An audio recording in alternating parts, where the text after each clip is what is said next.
আসসালামু আলাইকুম প্রিয় ভিউয়ার্স, আপনারা কেমন আছেন? প্রাথমিক সহকারী শিক্ষক নিয়োগ কোচিং ক্লাসে আপনাদের সবাইকে স্বাগতম। আপনাদের সামনে আজকে আমি যে বিষয়টি নিয়ে উপস্থিত হয়েছি সেটি বোর্ডে দেখতে পাচ্ছেন। সময়, দূরত্ব, গতিবেগ সংক্রান্ত কিছু প্রশ্ন নিয়ে আপনাদের সামনে আমি আজকে আলোচনা করব। প্রিয় ভিউয়ার্স, বরাবরই আপনাদেরকে একটি কথা বলতে চাচ্ছি, সেটি হচ্ছে আমাদেরকে সহযোগিতা করার জন্য আমাদের চ্যানেলটিকে সাবস্ক্রাইব করবেন। তাহলে আমরা আপনাদেরকে এই ধরনের কোচিং ক্লাসে বিভিন্ন টপিক নিয়ে আলোচনা করতে অনুপ্রাণিত হব। প্রিয় ভিউয়ার্স, কথা না বাড়িয়ে আসুন আমরা আমাদের এই প্রশ্নটি নিয়ে আলোচনা করি। দেখুন, একটি পাহাড় থেকে নামতে যে সময় লাগে পাহাড়ে উঠতে তার 3 গুণ সময় লাগে। পাহাড়ে ওঠানামা এবং সেই সাথে 2 ঘন্টা বিশ্রাম নিয়ে মোট 14 ঘন্টা সময় লাগে। তাহলে পাহাড়ের মাথায় উঠতে কত সময় লাগবে?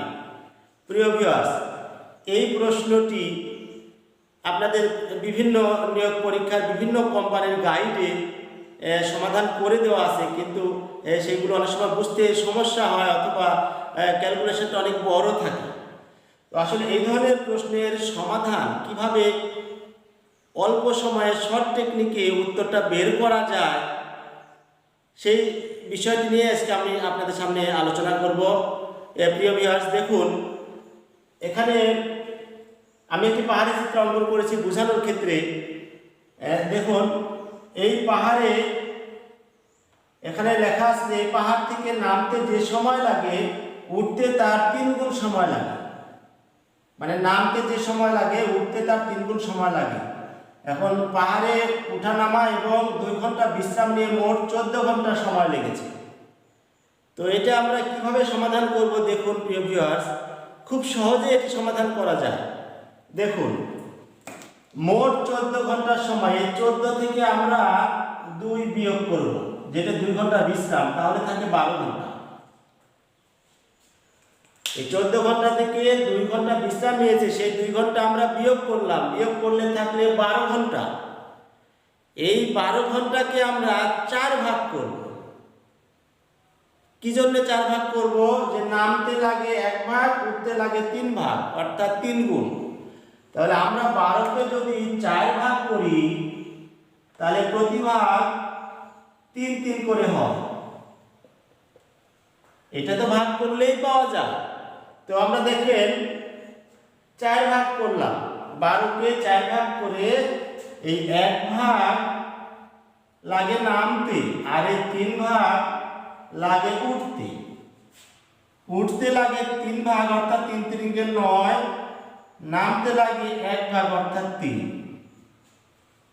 দেখুন ভিউয়ার্স, খুব সহজেই, অর্থাৎ নামতে যে সময় লাগে উঠতে তার 3 গুণ লাগে।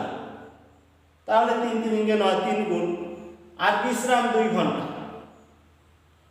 একবারে সহজ নিয়ম, এটা আপনাদের ক্যালকুলেশন করতে হবে না, কিছুই করতে হবে না, চিত্র আঁকাতে হবে না। আমি বোঝানোর জন্য চিত্রটা অঙ্কন করেছি, আপনারা খুব সহজেই করতে পারবেন।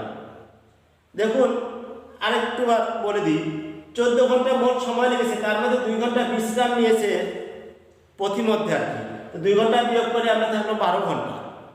এই 12 ঘন্টাকে আমরা 4 ভাগ করলাম, 4 দিয়ে ভাগ করলাম, প্রতি ভাগ 3 করে হলো। তার মানে নামতে লাগে 3 ঘন্টা, উঠতে লাগে 9 ঘন্টা। 9 আর 3 12 ঘন্টা, আর 2 ঘন্টা বিশ্রাম, এই তো 14 ঘন্টা হয়ে গেল। দেখুন বিয়াস, খুব সহজে, এটা আপনি ক্যালকুলেশন করতে হবে না। প্রশ্নটি পড়ে অনেক বড় মনে হচ্ছে, কিন্তু আসলে সমাধান খুবই সহজ। আমরা যদি একটু প্রশ্নটা চেঞ্জ করে দিই, দেখুন,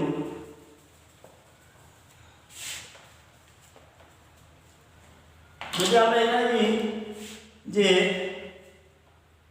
ধরুন 24 ঘন্টা সময় লেগেছে, আর ধরুন আপনার 3 ঘন্টা বিশ্রাম, আর এখানে আমরা যদি লিখি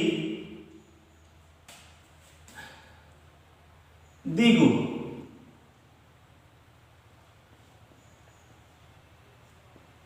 দ্বিগুণ সময়। খেয়াল করুন প্রিয় ভিউয়ার্স, আমরা প্রশ্নটা চেঞ্জ করে দিলাম। তাহলে কিভাবে? ওই একই রকম ভাবে এখানে বলা হয়েছে যে পাহাড়ে নামতে যে সময় লাগে উঠতে তার দ্বিগুণ সময় লাগে। নামতে যে সময় লাগে উঠতে দ্বিগুণ সময় লাগে। পাহাড়ে ওঠা নামা এবং সেই সঙ্গে 3 ঘন্টা বিশ্রাম নিয়ে মোট 24 ঘন্টা সময় লেগেছে। এখন এটা আমরা কিভাবে সমাধান করব? তাহলে পাহাড়ে উঠতে কত সময় লাগে? প্রিয় ভিউয়ার্স, একবারে সহজ, আগের মতোই। দেখুন, মোট 24 ঘন্টা, সেখান থেকে আমরা বিশ্রাম 3 ঘন্টা বিয়োগ করলে থাকলো 21 ঘন্টা। 24 ঘন্টা থেকে 3 ঘন্টা বিশ্রাম, 3 ঘন্টা বিশ্রাম বিয়োগ করলাম, থাকলো 21 ঘন্টা। এই 21 ঘন্টাকে আমরা 3 ভাগ করব। এর আগে 4 ভাগ করেছিলাম, এবার 3 ভাগ করব। কেন 3 ভাগ করব? দেখুন, এই যে বলা আছে দ্বিগুণ, নামতে দ্বিগুণ সময়, উঠতে 1 গুণ। তাহলে এটাকে যদি আমরা 3 ভাগ করি, 7 7 7, 3 ভাগ করলে 7 7 করে পেলাম। তার মানে নামতে লাগে 7 ঘন্টা, উঠতে 7 আর 7 14 ঘন্টা। প্রিয় ভিউয়ার্স, দেখুন, মানে দ্বিগুণ, 2টা 7 নিলাম এখানে। একবার আগের মতো সেম প্রশ্ন, একবারে সহজ। নামতে লাগলো 7 ঘন্টা, উঠতে 14 ঘন্টা, 7 আর 14 আসলো 21 ঘন্টা, আর 3 ঘন্টা বিশ্রাম, মোট 24 ঘন্টা। এই যে এখানে মোট 24 ঘন্টা। দেখুন ভিউয়ার্স, এই ধরনের অঙ্ক আপনাকে ক্যালকুলেশন করতে হবে না, আপনি চিত্র আঁকা যাবে। এটা আমি বোঝানোর জন্য চিত্র অঙ্কন করেছি। আপনি খুব সহজেই এই ধরনের চিত্র মনে মনে কল্পনা করবেন, একবারে সহজে উত্তর বের করতে পারবেন। আরেকটি প্রশ্নের সমাধান করি। দেখুন, একটু প্রশ্নের ধরনটা একটু অন্যরকম।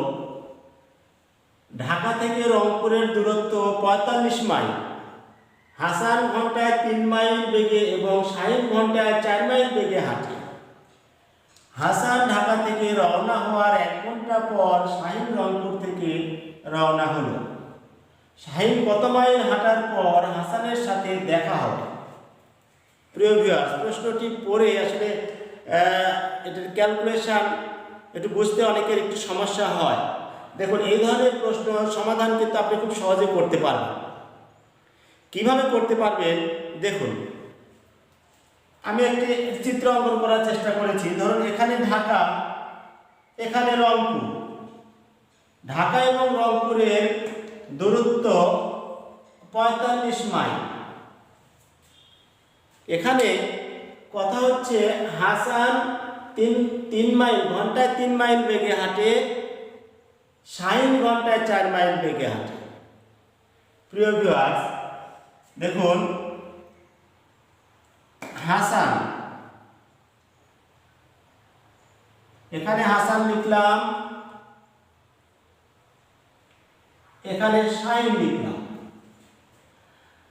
হাসান ঢাকা থেকে রওনা হওয়ার 1 ঘন্টা পর, ঢাকা থেকে 1 ঘন্টা রওনা হয়েছে, 1 ঘন্টা সে কতটুকু গেছে? হাসান যেহেতু 1 ঘন্টায় 3 মাইল যায়, তার মানে হাসান এখানে 1 ঘন্টায় 3 মাইল পথ অলরেডি চলে গেছে। তারপরে শাহিন রংপুর থেকে ঢাকার উদ্দেশ্যে রওনা হয়েছে। প্রিয় ভিউয়ার্স, এই ধরনের অঙ্কে আপনারা কি করবেন? দেখুন, প্রথমে যেটা করতে হবে সেটি হচ্ছে মোট দূরত্ব 45 মাইল, সেখান থেকে এই 3 মাইল আমরা বিয়োগ করব। এই যে হাসান যেহেতু 1 ঘন্টা চলে গেছে অলরেডি, এই 1 ঘন্টা 3 মাইল আমরা বিয়োগ করলাম, তাহলে এখানে থাকলো কত? 42 মাইল। প্রিয় ভিউয়ার্স, খেয়াল করুন, 3 ঘন্টাটা আমরা বিয়োগ দিলাম। মোট রাস্তা ছিল 45, সেখান থেকে 3 মাইল আমরা বিয়োগ করলে থাকলো 42 মাইল।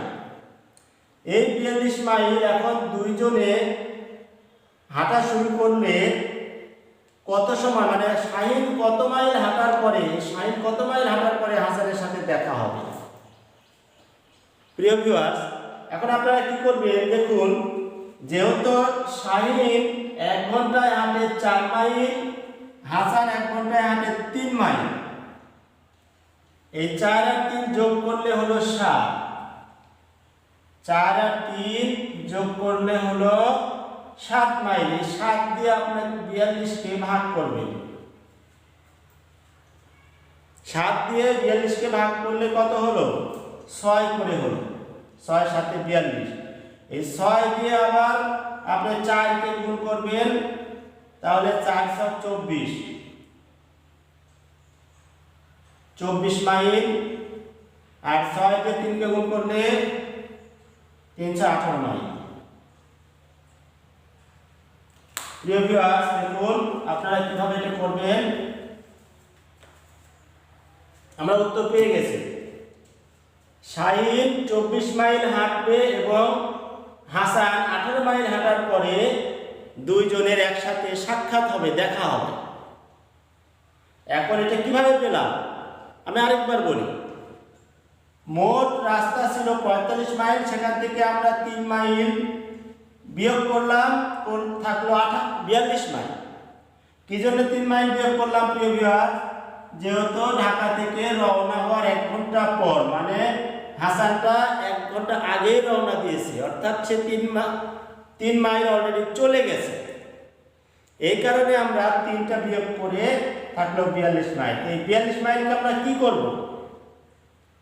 যেটা করব সেটা হচ্ছে হাসান 3 মাইল আর শাহিন 4 মাইল বেগে হাঁটে। এই 4 আর 3 যোগ করলে হবে 7। এই 7 দিয়ে 4 আর 3 যোগ করলে কত হবে? 7। এই 7 দিয়ে 42কে ভাগ করলে হবে 6। 6 7 42। 6 দিয়ে আপনাকে 3 6 18 মাইল, 6 দিয়ে গুণ করলে 3 4 7 24 মাইল। অর্থাৎ শাহিন 24 মাইল হাঁটার পরে হাসানের সাথে দেখা হবে। প্রিয় ভিউয়ার্স, আমরা এই প্রশ্নটি নিয়ে আলোচনা করি। দেখুন, ঢাকা থেকে রংপুরের দূরত্ব 96 মাইল। রহিম ঘন্টায় 6 মাইল বেগে এবং করিম ঘন্টায় 4 মাইল বেগে হাঁটে। রহিম ঢাকা থেকে রওনা হওয়ার 1 ঘন্টা পর করিম রংপুর থেকে রওনা হলো। করিম কত মাইল হাঁটার পরে রহিমের সাথে দেখা হবে? প্রিয় ভিউয়ার্স, একই রকম প্রশ্ন, আমরা মাঝখানে সংখ্যাগুলো চেঞ্জ করে দিয়েছি এবং নামটাও চেঞ্জ করে দিয়েছি। দেখুন এইটা আমরা কিভাবে সমাধান করতে পারি। প্রশ্ন হচ্ছে, দেখুন এখানে আমরা রহিম লিখলাম আর এখানে লিখলাম করিম। এখন এখানে দেখুন, রহিম ঢাকা থেকে রওনা হওয়ার 1 ঘন্টা পর, রহিমটা 1 ঘন্টা অলরেডি চলে গেছে। এখন 1 ঘন্টায় কতটুকু গেছে? যেহেতু রহিম 1 ঘন্টায় 6 মাইল যায়, তো এখানে 6 মাইল গেছে। মোট আমাদের ঢাকা থেকে রংপুরের দূরত্ব ছিল 96 মাইল।